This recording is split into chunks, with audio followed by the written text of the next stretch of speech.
جی دوستو، 22 فروری 1994 یعنی 1994 کے دن بھارت کی پارلیمنٹ نے ایک ریزولوشن پاس کی، اور اس ریزولوشن میں یہی کہا گیا کہ جو آزاد جموں اور کشمیر کا علاقہ ہے، جسے بھارت میں پاکستان آکوپائڈ کشمیر کہتے ہیں، وہ تو جموں اور اسٹیٹ کا حصہ ہے اور بھارت کا انٹیگرل پارٹ ہے، اور اس کو ہم نے واپس لینا ہے۔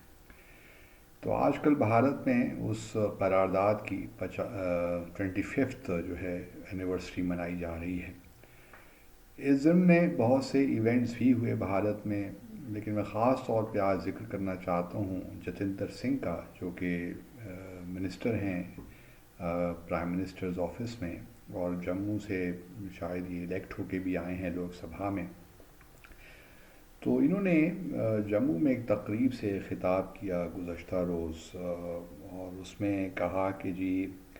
اور میں شاید کسی حد تک ان کی یہ بات سے اتفاق کرتا ہوں کہ اگر بی جے پی نہ ہوتی یا مودی صاحب وزیر اعظم نہ ہوتے، تو شاید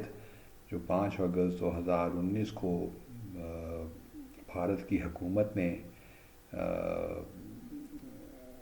مقبوضہ جموں اور کشمیر کو انیکس کیا، آپ یہ کہہ سکتے ہیں، جو اسپیشل اسٹیٹس تھا وہ ختم کیا، اور اس کو مقبوضہ جموں اور کشمیر کو 2 حصوں میں تقسیم کر کے یونین ٹیریٹریز بنا دیا گیا۔ اور یہ بھی مودی صاحب اس لیے کر پائے کہ ان کو 2/3 میجورٹی ملی، کیونکہ پہلی ٹرم میں جب 2014 میں وہ الیکٹ ہو کے آئے تھے تو ان کے پاس اس طرح میجورٹی نہیں تھی کہ وہ کانسٹیٹیوشنز میں امینڈمنٹ کر سکتے، کانسٹیٹیوشنل امینڈمنٹ کر سکتے۔ لیکن 2019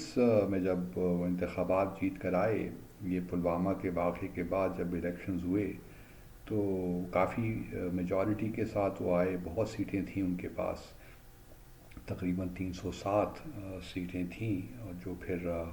باقی جو ان کے لائٹ پارٹیز تھیں ان کو ملا کے تو 2/3 میجورٹی مل ہی گئی ان کو۔ تو ان کے لیے آسان ہو گیا کہ جو ان کے مینیفیسٹو کا حصہ تھا، اور یہ بات وہ کھلا کہتے تھے، کوئی سیکرٹلی انہوں نے نہیں کیا، بلکہ الیکشن کیمپین میں بھی یہی کہتے رہے کہ ہم مقبوضہ جموں اور کشمیر کی جو خصوصی حیثیت ہے اس کو ختم کریں گے، تو انہوں نے کر دیا۔ اب جتیندر سنگھ صاحب یہ کہتے ہیں کہ جو ہے آزاد جموں اور کشمیر کو واپس لینا بھی اگر ممکن ہے تو مودی ہے تو ممکن ہے، یہ انہوں نے ایک نیا سلوگن بنایا ہے۔ اور ساتھ میں اور بھی بہت سی باتیں انہوں نے کی، کہا کہ جی یہاں مقبوضہ جموں اور کشمیر میں تو حالات بہت اچھے ہیں، یہاں میڈیکل اور انجینئرنگ کے انسٹیٹیوٹس بنا رہے ہیں، جبکہ آزاد جموں اور کشمیر میں ان امپلائمنٹ ہے تقریباً 35%۔ اس کے علاوہ وہاں پہ فوڈ نہیں ملتا کھانے کو، اور جو کشمیری ہیں پاکستان میں وہ باہر ملکوں میں ملازمت کی تلاش میں مطلب کہ ٹھوکریں کھا رہے ہیں، سو آن اینڈ سو فورتھ، جو ایک نیریٹو ان کا ہے۔ اور یہاں پہ تو جی سب اچھا ہے، بلکہ مقبوضہ جموں اور کشمیر میں تو پچھلے سال 16 ملین لوگ ٹورسٹ آئے۔ تو یہ ایک نیریٹو بلڈ کرنے کی کوشش کر رہی ہے بھارت کی حکومت، لیکن حقائق شاید جو وہ کہتے ہیں ان سے مطابقت نہیں رکھتے۔ پہلی بات تو یہ ہے محترم سنگھ صاحب کہ اگر مقبوضہ جموں اور کشمیر میں اتنے ہی حالات اچھے ہیں، تو پھر پہلا کام تو آپ یہ کیجئے، جو کہ عمر عبداللہ بھی اور باقی بھی سارے لوگ کہہ رہے ہیں کشمیر میں، کہ جی آپ جو ریاست کا درجہ ہے وہی کم از کم بحال کر دیجئے۔ اگر آپ خصوصی حیثیت بحال نہیں کر سکتے، آرٹیکل 370 یا آرٹیکل 35A اگر بحال نہیں ہو سکتے، تو کم از کم یہ اسٹیپ تو لے لیجئے۔ وہ بھی آپ نہیں کر رہے، اسی کیا وجوہات ہیں وہ آپ بہتر جانتے ہوں گے۔ پھر اگر اتنے ہی حالات اچھے ہیں اور آپ کہہ رہے ہیں کہ جی کشمیریوں نے اب یہ تسلیم کر لیا ہے کہ وہ بھارت ہی کا حصہ ہیں، تو پھر اتنی سیکیورٹی فورسز کیا کر رہی ہیں مقبوضہ جموں اور کشمیر میں؟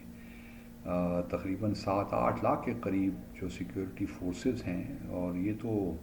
آپ نے مقبوضہ جموں اور کشمیر کو باقاعدہ جیل بنا دیا ہے، تو کیا یہ آپ کا نیا جموں اور کشمیر ہے؟ اس کے بعد اتنے ہی حالات اچھے ہیں، تو میں آپ کو ایک مثال دے دیتا ہوں، اور آپ کہتے ہیں کہ لوگ یہاں بہت خوش ہیں۔ میر وائس فاروق، عمر فاروق، جن کو ہم سب جانتے ہیں، وہ 2019 میں ان کو اپنے گھر میں نظر بند ہیں، ان کو اجازت نہیں ہے کہ وہ ایون جمعے کی نماز بھی پڑھ سکیں یا عید کی نماز پڑھ سکیں، بلکہ ابھی حال ہی میں ان کے سسر کا انتقال ہوا، ان کو ان کے نماز جنازہ میں بھی شرکت کی اجازت نہیں دی گئی۔ یہ ضرور ہے کہ آپ نے ان کو جنوری کے مہینے میں نیو دہلی جانے کی اجازت دی، دنیا کو بتانے کے لیے کہ دیکھیے جی وہ تو ٹریول کر سکتے ہیں، نظر بند نہیں ہیں، لیکن مقبوضہ جموں اور کشمیر میں ان کو اجازت نہیں ہے کہ وہ ٹریول کر سکیں یا جس طرح میں نے پہلے کہا ایون نماز بھی ادا کر سکیں۔ تو یہ تو مقبوضہ جموں اور کشمیر کے حالات ہیں۔ پھر جو آپ یہ باتیں کرتے رہتے ہیں کہ جی پاکستان ایک فیلنگ اسٹیٹ ہے یا فیلڈ اسٹیٹ ہے، آزاد جموں اور کشمیر میں حالات اس طرح ہیں اس طرح ہیں، میں آپ کو یقین دلاتا ہوں سنگھ صاحب ایسی کوئی بات نہیں ہے۔ آپ آئیے ذرا پاکستان کہیں وزٹ کیجئے تو آپ دیکھیں گے پاکستان میں ٹھیک ہے، میں یہ قطعاً یہ نہیں کہہ رہا کہ یہاں شہد کی نہریں بہہ رہی ہیں یا حالات بہت اچھے ہیں، لیکن الحمدللہ ہم بحیثیت ملک، بحیثیت ریاست آگے بڑھ رہے ہیں، اپنی مشکلات ہماری ہیں ان کو بھی ہم سولو کر ہی لیں گے، لیکن آپ کو پریشان ہونے کی ضرورت نہیں ہے، یہاں کشمیری بہت خوش ہیں۔ دیکھیے اکنامک ڈیولپمنٹ ہونی چاہیے، لیکن سب سے پہلے آزادی آتی ہے۔ اگر یہ بات نہ ہوتی تو غزہ کے لوگ تو فوری طور پہ پریزیڈنٹ ٹرمپ کی جو سجیشن تھی، جو تجویز تھی، اس کو ایکسیپٹ کر لیتے کہ چلیے جی ہم غزہ سے نکل کر چلے جاتے ہیں ایجپٹ یا جارڈن یا اور اچھی جگہوں پہ چلے جاتے ہیں، وہاں آرام سے زندگی گزاریں گے، لیکن معاملہ یہ نہیں ہوتا۔ جب آزادی کا سانس لینے کی اجازت نہ ہو تو پھر یہ اکنامک ڈیولپمنٹ، پروگریس، یہ خوشحالی کوئی معنی نہیں رکھتی۔ تو پہلی تو جو انسان کی زندگی کی یا بحیثیت قوم اگر کوئی ہے تو اس کی زندگی کا مقصد یہی ہوتا ہے کہ وہ آزادی میں سانس لے سکے۔ ہمارے ہاں کشمیریوں کو پرابلم ہو سکتا ہے میں یہ نہیں کہتا نا باقی پاکستانیوں کو یہاں پرابلم ہے، کشمیریوں کو بھی ہو سکتا ہے، لیکن اس کا ہرگز یہ مطلب نہیں ہے کہ وہ بھارت کے ساتھ شامل ہونا چاہتے ہیں۔ تو یہ جو آپ کا ایک مس پرسیپشن ہے اس کو کائنڈلی دور کیجیے، اور انشاءاللہ آج ابھی لگتا نہیں ہے لیکن میں یقین ہے مجھے اس بات کا کہ انشاءاللہ کشمیریوں کو ان کا حق خود ارادیت مل کر رہے گا۔